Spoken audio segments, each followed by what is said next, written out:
just do that and then start getting offers. So let's start with this Mojo part because I think that number one, 30 dials a day will almost guarantee you not to make more than 100 grand a year when it comes to generating your own leads. Because I want to, just give you some reference. Like my average salesperson, not, we have like their top 20% on our team probably makes somewhere between 500 and 1,000 calls a day. Our average person makes somewhere between 350 to 450 calls a day. Doing 30 dials a day is just, especially with pickup rates that aren't spectacular, you're maybe having a few conversations a day. So it's like you're thinking, if you think about it just on a conversation basis, you're probably having what, 2 to 5 conversations a day? About, yeah. And Yeah. it ranges from 30. I mean, I've done 75 a day. I would say consistently because there are appointments throughout the day, but it's just taking forever to call and hand dial. So I want to I would tell you bottle. just don't ever take today and just say I'm never hand dialing again. This is I'm telling you, hand dialing in this day and age is literally like having a car and then just walking everywhere or taking a bike. Okay, so that's just not how we can do this business anymore. Or using instead of using your iPhone, you're using like a rotary phone. That's exactly what it is when you're hand dialing these days. So I'm gonna share my screen just so you can see uploading a lead list real fast because I want to just kind of give you this quick gauge. So this is exactly what I do. So maybe you can tell me. So Reonomy, the package that I have, it's 1,000 exports a month. Do you have an upgraded account where you can do more than that? Yeah, I mean we have like 25,000 exports. How do you know how much more it is per? $100 per month per thousand. Just to give you some reference here, right? So, anyways, this is one screen. This is typically how I have my setup. I have a huge curved screen, like a 35-inch curved screen behind me. So I have this set up behind me, and I split my screens in half. So I have my Mojo and my Reonomy. Let's say I'm dialing. Let's say that this lead comes up. I would just highlight this, right? I would highlight that address as it pops up on Mojo and just drop it right here. So as soon as they pick up the phone, I say, "Hey, John, I'll jump into it, and then I'll click on this and we'll start talking about the property." So I have it pulled up literally within 3 seconds of them answering the phone, so I can do my research as we're talking. I would just keep the reference point of like you're not going to be able to do the research in its entirety before you dial. Like that's like that you're just going to think about that is not the process because we would prefer to have 30 conversations a day versus 3, right? Yeah. And then instead of the only reason why, or the only downfall that we're going to have, the only con is that we're not going to be able to research every property beforehand. But what I try to do is say, like, when you pull a lead list, do your research then, right? Like, take a Sunday night or a Saturday night, Friday, Tuesday night, whatever it is, while you're watching a movie or shows or whatever you're going to do. And I just, while I'm hanging with my wife and while she's watching her shows, I'll be on my laptop pulling lead lists, right? And kind of knowing exactly what I'm going to pull. So, I take time that's dead time anyways, and I'll just be on my laptop. I'll pull whatever needs to be pulled. I know for a fact, and then I can label it like, hey, this is retail. All these are retail between this square footage, this taxes, this location. So I don't need to know anything else. What do you need to know? Right. So it's like, other than that, it's like, we know within a fairly good reasonable doubt that this is what the property's more likely to be, and all the other nuances like income and anything, you're not going to know anyways. Right. So I would highly recommend that just getting maybe get Mojo, split your screens in half and just get really again, we literally train our sales guys to copy paste into a same screen. Okay. As soon as they get as soon as something pops up, copy paste. And we try to do it within 5 seconds of having the property pop up. This way, we're prepared. Also, and I think that's great advice. With Mojo, though, so I know the interface because I had it for like a month. Sure. And I couldn't really figure out. So when I export a list from Reonomy, and then you have to put in the section, the so fields. it's the owner's name, the address. Yep. So they have a bunch of different phone numbers for some of them. I add all of them. You add all of them. Yeah. Sometimes I don't. I think Mojo allows us to do up to 9. So I'll add up to 9 numbers. So you just keep calling until you get that right person. But we use a triple line dialer, right? So it's not like it takes forever, right? And obviously it's hands free, and I use the time while I'm doing that. I'll be doing emails at the same exact time. I'll be doing follow up text messages at the same exact time. So it allows me, because I'm hands free, to be a little bit more productive. I think that was one of my biggest things because I'm like, how can I differentiate what is the correct number? Because usually the mobile numbers are I found have the most success. You can. So you just put in all the numbers Dial all of them. and then just get them all. Okay. Correct. Yep. Yeah. And for the ones that are not accurate, we still say like, hey, do you happen to have any commercial properties to sell? We still Yeah. go for, we shoot in the dark, Shoot the shit. Yeah. yeah, why not? So that's for Mojo. I definitely would highly recommend that. I think you're going to see a much greater difference there, and just get used to pulling it up that way. And then I would also say minimally, I would also be trying to shoot for 2 leads a day. Yep. Just like that's the bottom line, right? Where like I don't know if you can see that. I have it written on cool. my. 2 leads a day minimum. Cool. Yeah. Yeah. So 2 leads a day.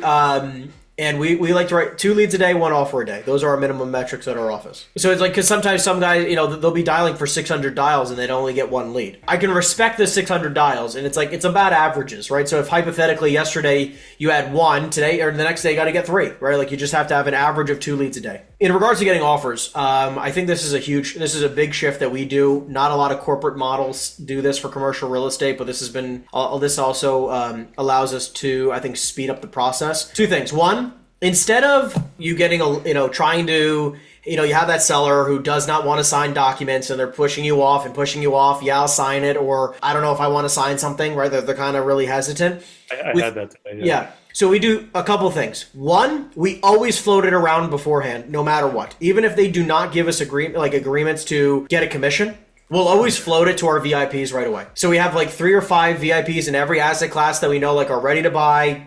They're qualified. They've owned a lot of stuff already. Like I know these guys will perform. We'll always float it to them first, okay? And what we'll do is we'll float it to them at a higher, like if a seller says we want $3 million, we'll float it at 3.5. So we'll float it real quick at 3.5, and it's just like, listen, this guy's looking for an offer, wants to be off market, does not want to list it for sale, but it's basically if he doesn't get his price, he's probably not going to sell it. What I need from you is just a price in which you can perform on, based on the information I can provide you. And sometimes they'll come up with an offer of $2 million. Right? It's maybe it's not exact, but the point is I still want to get a gauge. How far off is this guy? If hypothetically they want 10 million and my guy who knows that market isn't going to perform no matter what tells me 3 million, or 4 million or whatever, it's so far off, I'm not going to waste too much time. But no matter what, number 1, we'll always float it. Number 2, we always 100% of the time submit a starter offer. So even if my guys, I do this in tandem. I will always submit a starter offer from myself. Now, don't get me wrong, the seller doesn't know it's me because my agent, what's your broker's name? His name, Jack Jawnet. Jack. Okay. So what you do is that you would have Jack write up an offer on the building because they don't know Jack, right? As an example, right? The seller doesn't know Henry because they just know my agent Adam.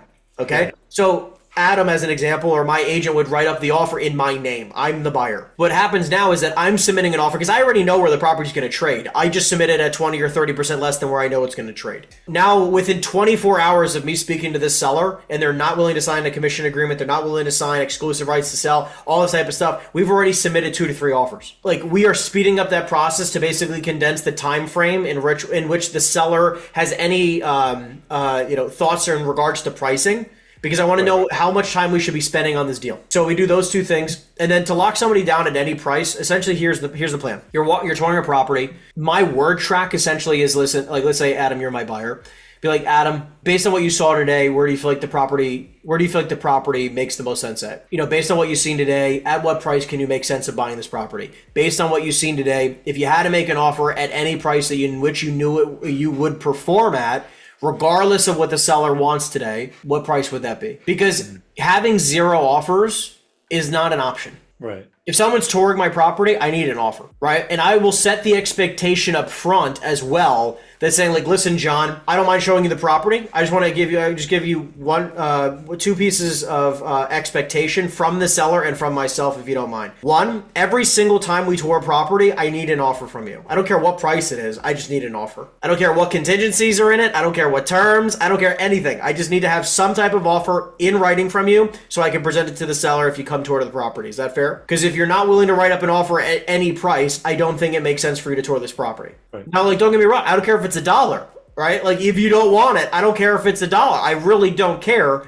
I just need to know where your head's at, right? Because if you're with a sophisticated buyer and they're like, listen, like, I don't want the property, there's a reason why. And also what happens is whenever we tour a property and we set up these expectations up front, and we get these offers, again, when they come in at like lower than what the seller's, reasonably asking for, and we can submit 2 or 3 or 4 offers at that price, it gives us a lot of value to provide for the seller. Like, listen, like this is exactly what's going to happen if we go to market at your price. Which is why, again, this is why we try to condense timeframes. Because the biggest mistake I see so many commercial brokers making is that it takes an average commercial broker 3 to 5 weeks to get an offer for a seller. Based on when they first speak to them. We do it in 24 to 48 hours. Because again, now it's like, think about it. Now you're taking 3 to 5 weeks to even get an initial offer, when that initial offer basically will give you it's a telltale sign of if this property is going to sell or not, right? And now all of a sudden, now they end up, because it takes them so long to get the initial offer, they have it listed, they're invested in this deal, they're starting to build a relationship, and the seller wants an asinine number. So now they spend all this time, energy, and effort on a property that's probably not going to trade. So we just try to eliminate that as a factor altogether, where we won't even take listings. We don't see the purpose in taking incredibly overpriced listings. We watch people do it all the time. I'm sick of doing listings. I mean, I've had a couple here and there, but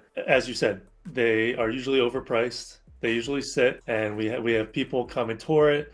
They're screwing around. They don't put in offers, and then we're not making any money that way. So that's why I want to do like the off-market approach, where it's like, hey, tell me about your property. We have people for it. And multifamily is where I feel most comfortable right now. Okay. Like even today, I was talking to 2 multifamily people that would be open to hearing offers, but I want to figure that out with all asset classes and stop wasting time with listings. I see it as look, I own a number of multifamilies. I think multifamily is a great asset class to focus on. I would even tell you that multifamily is one of the easiest asset classes to make starter offers on. So I would really get into the mindset of submitting as many offers as you possibly can. Like, think about it as like, plus letters of intent, number one, also have almost zero value, right? They're almost have as much value, like contractually, as a napkin. It's like, it doesn't mean much, right? So the point of it is that you can submit as many LOIs as you want, as long as you're being incredibly conservative. It doesn't matter. We'll submit offers all day long. I mean, I probably send out 30 to 40 LOIs a day, where every single lead that we generate, I'm trying to submit an LOI in my name. Because now it gives us the immediate feedback from the seller of saying, like, hey, like, where do we need to be in order to get this deal done? And dude, you'd be surprised how many times we end up working with a seller where we get them down within 24 to 48 hours of talking to them, based off of their initial price that they told us. We get them down 10, 20, 30% within 24 to 48 hours, and all we did was write up a letter of intent that doesn't have any value. The point is, like, sellers just want to see legitimacy, and this LOI proves legitimacy, right? But what happens if they accept it and move forward? So I'm thrilled. Please accept my LOI. I'm offering them a number of 30 cents or 30% less than market. So would you proceed with the property? And For sure. Yeah, I would proceed, or I would flip the contract. Yeah, I mean, that's something I haven't done before, so I'm inexperienced with. Yeah, but I'm just thinking about it like this. What town are you super familiar with? Like, name any town. Smithtown. Okay, awesome. So you find a 20-unit multifamily in Smithtown. All 1s and 2s, decent property, nothing spectacular. It's not like gorgeous and updated, top notch, but it's been, it's probably built in the 70s or 80s. It's been around for a long time. It generates $200,000 a year net income. What do you know for an all day long 20-unit property would trade for it, price per unit wise? That I wouldn't know. We usually work with like 3 to 4 unit properties. Okay, fine. Take a 4-family then. Let's do that. 4-unit property, Smithtown. What, on a price per unit basis, all day long, you could sell this property for? I mean, it'd probably be around $1 million, like all Okay. in. No, that's fine. Great. So $1 million. Okay. You know for a fact that if you found a 4-family and they're all, like, let's say all 2 bedrooms, you could probably sell it for $1 million. Okay, great. What I'm doing is I'm offering them $600,000 for it. So it's like way below. Yeah, like, again, like 30, 40, 50%. Most of the time, less than market value. Now, I tell them, like, look, this is based on information this is based on the information you've provided me. This is a local investor who owns a number of properties in town. Again, I just present the offer, and then once they, I just want feedback and a counter. That's all I want. I just want a counter. I'm not expecting them to take my $600,000 when I know it's worth $1 million. But the point is that there are some that goes, I won't take anything less than $1 million, and that's fine. That's still feedback. That's okay. And I know I could probably sell it for $1 million and try to make a 6% commission on it. But then sometimes you hear people like, listen, like, if you can get me 800, I'll take it, right? But then you still hear some people who are like, I want $1.9 million and not a penny less. I don't need to sell it. Goodbye. But I know all that now in 24 hours. And then the interesting thing is that, like, I've had times where they just accept my offer. They just take it for 600K. Now all of a sudden I have a deal that I know is worth 800 to a million all day long without even looking at it, and I have it locked for 600. I can call up a buyer and sell it to him for 800 grand. Instead of making a 6% commission on 800 for make 40,000, I can make 200. Again, I look at it like this. We are trained, especially at corporate companies, probably where you're at right now, especially where they pitch listings all the time, right? Yeah. We are trained, and commercial real estate agents have been trained with a one-track mind, with a one-lens mind. List every property for sale that you can. So I'm trying to come to this world and say, hey, there's more than one lens, guys. We cannot just come from the lens of just list every property for sale, right? It's basically like a hammer looks at everything as a nail, right? A screwdriver looks like everything is a screw. I don't see it that way. I have a multi-lens approach. I go, hey, here's the situation. Here's the property, 123 Main Street. What is the best course of action based on the situation? Sure, I can list it. That's one lens, okay? But what happens if they're willing to sell it for 40 cents on the dollar? I probably shouldn't just list that property for sale for 40 cents on the dollar. That would be stupid, right? So I would rather acquire the property, right? Where I've done this, where instead of making a $50,000 to $100,000 commission check, we're going to make $1 million in 2 years. Why would I not just take the property? And listen, for the beginning part of your career, you might, like, don't get me wrong, your first 1, 2, and 3, or 1, 2, or 3 deals, you might have to do with somebody like myself. You might have to partner with your broker. You might have to partner on the side and, like, you know, and do it with people. I did. My first 100 deals I closed, I did with other people. And now I can do it by myself or with my investment, you know, specifically one other person who I do almost every deal with. Work every deal as an investor first. That's the first lens. Because when you start thinking like an investor, it makes it that much easier to pitch deals to investors. Because now you know if it's a good deal or not, and you don't sound like an idiot. Because all these realtors try to pitch deals that are 5 caps all day long. They're like, well, the performance is 7. And like, if you think it's such a great deal, Mr. Realtor, you buy it. So it's like when you start really understanding this game at a deep level, you can sound more and more intelligent to investors. So when you're pitching to them, you sound just as savvy as they are. So you can, like, you know, they feel so much more comfortable investing in deals with you. Quick question when it comes to getting, you know, paperwork out to people. So if you're on the phone with someone like I was today, and there was one guy who said, yeah, I would consider, you know, selling my property, get me offers. I don't want to list it. I just want offers. No problem. What do you recommend? I told him, you know, some of our investors, they don't need to see the property. They just want to hear the numbers. Send over a commission agreement or meet with him first and get a commission agreement signed. How would you approach it? Commission agreement is last. It's last. Okay. It's last. So meet with him, meet with every person first. No, I'm not even saying you need to meet them. I get them to send it to me via email. I don't even meet these people. So if I sent him a commission agreement tonight with a DocuSign for him to sign, just do that and then start getting offers. Yeah, why not? You don't need to see it to sell it. Because let me say it this way, right? Think about it like this. Completely, like, what specifically information-wise do you need in order to sell the deal? I just need the rent roll, the taxes, the insurance, the maintenance. That's it. Yeah. Cool, right? Rent roll, expenses, leases, if there's any lease. I mean, for multifamily, maybe, you know, is anything, you know, month to month? Are they annuals? Like, what's the situation? Have you made any repairs or whatever? I mean, it's not a lot of information. But I'm saying you don't even need to see the property. I could care less what the heck it looks like. I mean, obviously, it's probably not, you know, as long as people are living there, it can't be that bad. So it's like, okay, well, regardless of what it looks like, here are the financials. I don't need a commission agreement. I don't need to go see it. I just need the info, right? So if I can get that over the phone on my very first phone call, I can then go pitch the deal that night, and then tomorrow I can have 2 or 3 offers for him. But so if I go, so the guy told me about the property, I can go to the investors that we have. If they get an offer and I submit it to the guy and he accepts it, where do I come in and say, on the letter of intent, it says that you are owed a commission. So if he signs it, he's saying he's willing to pay you. What if the guy says, you know, I don't want to pay you guys, I'll just do it, and then now the investor knows about the property. He knows. It says John Smith as a buyer. What, does he have a cell phone number? Well, no. The investor now knows that owner. The amount of times that I've been screwed in the last 10 years, I can count on one hand. Think about it like this. If you're a savvy investor, you've got a couple $1 million in the bank, you own a number of properties, you want to continue to buy more properties, okay? Who do you want to be your absolute best friend? The real estate brokers. Yeah, because they're going to continue to make you a fuckload of money. So who would be the last person you'd want to screw? That makes sense. So just on the offer, we just have... Every one of our letters of intent has a commission on it, and that's it. There's no need for a commission agreement. No anything. It's just...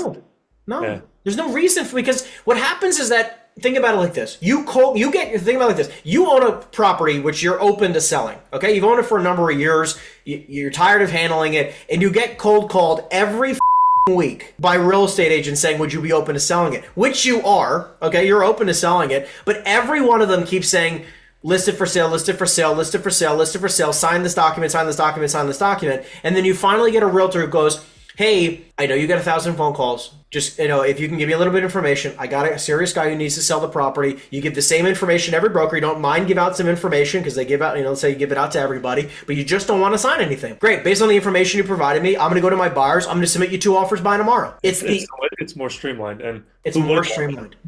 Who wouldn't want that? And there's so many less barriers of entry. There's so many less objections that can be given. Where instead of all these guys where again, now they're trying to sit down with the guy and try to pitch him a listing. They're trying to get him to sign a bunch of documents, where the difference with me is that I don't need to see him. I don't need to have him sign anything. He's getting a contract from me in 24 to 48 hours. So there's no objection. There's no objections. I think it's great because one of the questions I had, there's this lady that has a multifamily about an hour away. She canceled on me a couple times, wasted my time driving out there after confirming. She gave me all the information on the property. It's a great property. I have these guys waiting, they would jump all over it, and I know what she would accept. She would accept anything over $1 million. Great. So, what do you think your guys will pay? What do you think it's worth? It's probably worth $1 million. Okay, great. So pitch it to your guys at 1.2 million and see what they say. She's willing to take about $1 million or $1 million and change. Pitch it at 1.2. Maybe they'll even offer 1.1. You go back to her at $1 million, and now all of a sudden you've created a 100K spread for yourself. Yeah. Which now is basically, I would take 1.1. Now what happens is that now you look like a savage to your buyers. Because now you can go back to her and say, listen, by the way, I want you to know, I was talking to her and she randomly spilled the beans that she would take less. So I just said, fine, we take it at $1 million. I know you said $1.1 million, but now you make it look like you're a savage. You just saved them $100,000 and you basically make the same amount of money. Who cares?